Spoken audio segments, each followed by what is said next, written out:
Assalamualaikum warahmatullahi wabarakatuh. Waalaikumsalam warahmatullahi wabarakatuh.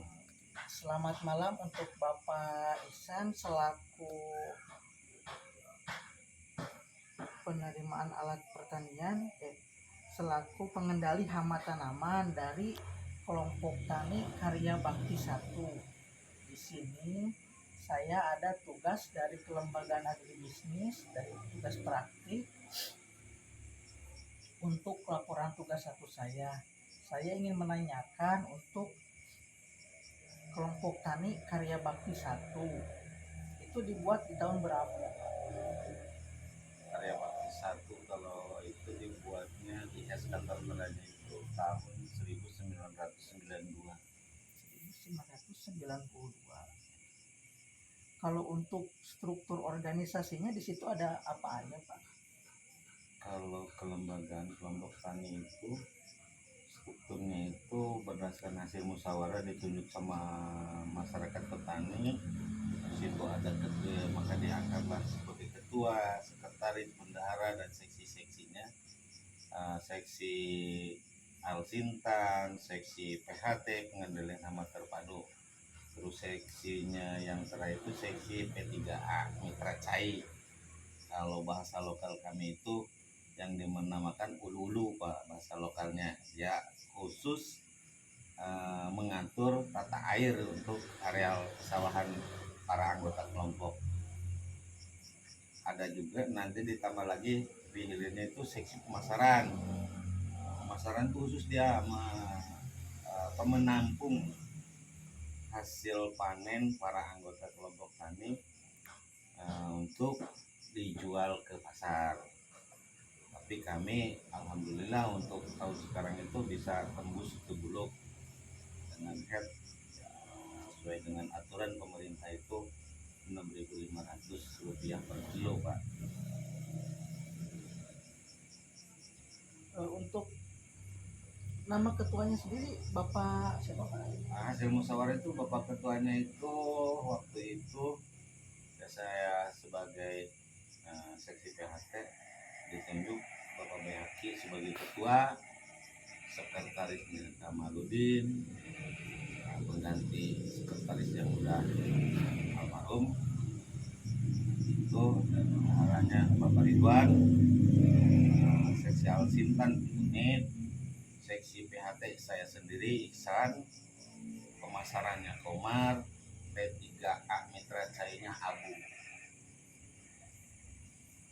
Kalau untuk tugas dari Bapak ketua itu apa ya, Pak? Kalau tugas seorang ketua kelompok tani itu dia itu dalam jangka 1 tahun itu 2 kali diadakan musyawarah. Di awal tahun itu menjelang musrembang dia mengadakan usulan, menampung usulan-usulan apa yang jadi masalah di kelompok. Salah satunya itu khawatir nanti apa yang berkembang di bawah sekarang ini harus diidentifikasi. Terus yang khusus itu harus menyusun RDK, Pak, rencana definitif kelompok. Jadi kelompok ini punya hamparan sekian, misalkan ini kalau blok ini Karya Bakti 1 itu punya binaan hamparan itu sampai 25 hektar, Pak. Itu harus diidentifikasi yang tertuang di RDK. Nanti dijabarkan apa aja yang menjadi kebutuhan petani dalam waktu 1 tahun, kebutuhan pupuk atau kebutuhan sarana produksinya seperti pupuk subsidi, Pak. Maka tertuanglah di RDKK rencana definitif kebutuhan kelompok. Itu dibuatnya kalau RDKK itu seminimal 2 kali dalam 1 tahun minimal, Pak. Nanti di perjalanan ada verifikasi, khawatir ada kelompok yang IP-nya atau indeks pertanamannya per tahun itu sampai 3 kali, itu harus dibuatkan lagi RDKK. Ditambah, kalau bukan dibuatkan sebenarnya ditambahkan kebutuhan pupuknya 1 tahun itu 3 kali. Itu tugas ketua kelompok. Untuk tugas sekretarisnya itu bagaimana? Tugas sekretarisnya itu mencatat hasil musyawarah itu. Nanti setelahnya dicatat ke kebutuhan RDK RDKK-nya, ya diusulkanlah jumlah anggota sekian, luas lahan baku sekian, kebutuhan pupuknya per orang sekian, nanti penyuluh yang merekap. Di situ penyuluh itu hanya sebatas mendampingi, sebenarnya mendampingi kelompok untuk menyusun RDKK, bukan sebagai pembuat, tetapi mendampingi kelompok ketua dan anggotanya bersama pengurusnya itu menyusun RDKK. Kalau bendahara, tugas bendahara itu sebenarnya mah untuk sikon atau keadaan kelompok itu seharusnya kan bendahara megang anggaran. Selama ini kan anggaran itu kami sering swadaya, jadi belum punya aset modalan yang udah mumpuni lah, tapi kami sering swadaya aja. Dan swadaya itu pelaksananya bila mana ada iuran-iuran daripada anggota itu adanya ke bendahara, uang dicatat di sekretaris, diketuai ketua kelompok, dan dipegang anggarannya sama bendahara. Kalau seksi-seksi ya khusus, bila mana misalkan seksi PHT perkembangan sama organisme pengganggu tanaman harus bisa identifikasi. Nanti sekretaris diatas juga ada bahan, nanti koordinasi dengan Balai Penyuluhan Pertanian.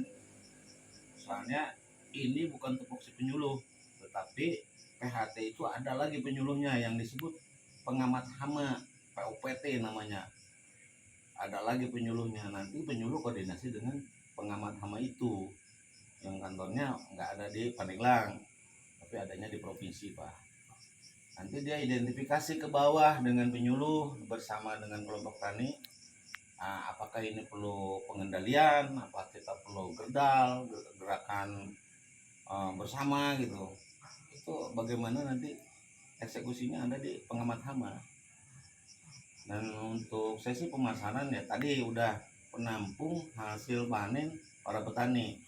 Soalnya petani di sini nggak liar juga gitu ngejual hasil produksinya, dengan maksudnya itu supaya kami itu ada kesamaan harga. Makanya adanya seksi pemasaran. Kalau seksi alsintan, alat pensiun pertanian itu kami udah alhamdulillah punya bantuan dari pemerintah. Ya itulah dikendalikannya sama seksi alsintan, operatornya, hasilnya. Paling di situ bendahara itu menerima sedikit-sedikit anggaran dari hasil dari operasional alat mesin pertanian itu, seperti hand traktor, Pak.